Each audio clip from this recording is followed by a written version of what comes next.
And once you have that, as Dale Carnegie said, if you want to conquer fear, don't sit home and think about it. Go out and get busy. So now you have your goal. Now you're telling people what you're going to do. Now you're telling yourself who you're going to become. You're building something up inside of you, but are you actually taking the action? Are you actually getting out and doing something about it?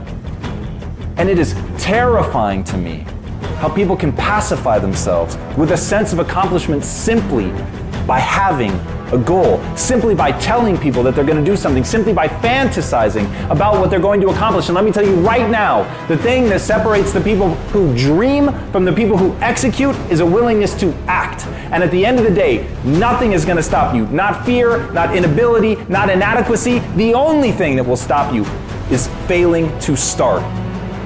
Failing to start is your mortal enemy. You've got to find a way to get yourself going. You've got to find a way to take that desire, that interest in you, and turn it into a raging inferno, something that's going to get you moving and going ahead, that will trample everything in its path. Once you're able to do that, nothing, and I mean nothing, will be able to stop you.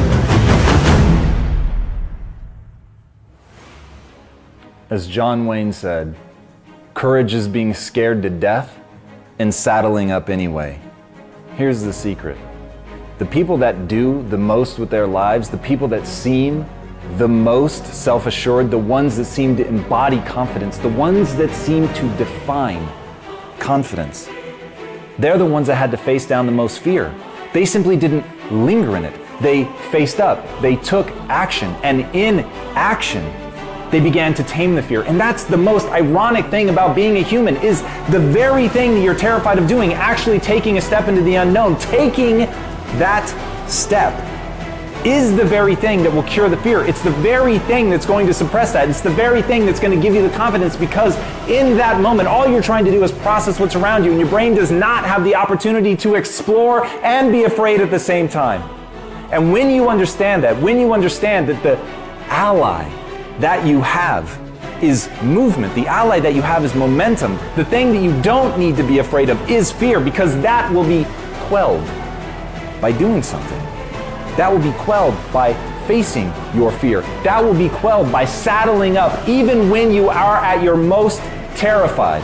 And as Samuel Johnson said, great works are performed not by strength, but by perseverance. It's facing that fear and going after it anyway. It's falling down, the very thing that you were terrified of, embarrassing yourself in front of people, and getting back up. And that's the key. Getting back up is all that matters. You're all going to fall. Every one of us are going to embarrass ourselves, not once, not twice, but over and over and over, if we're lucky, because it means that we tried. It means that we got up.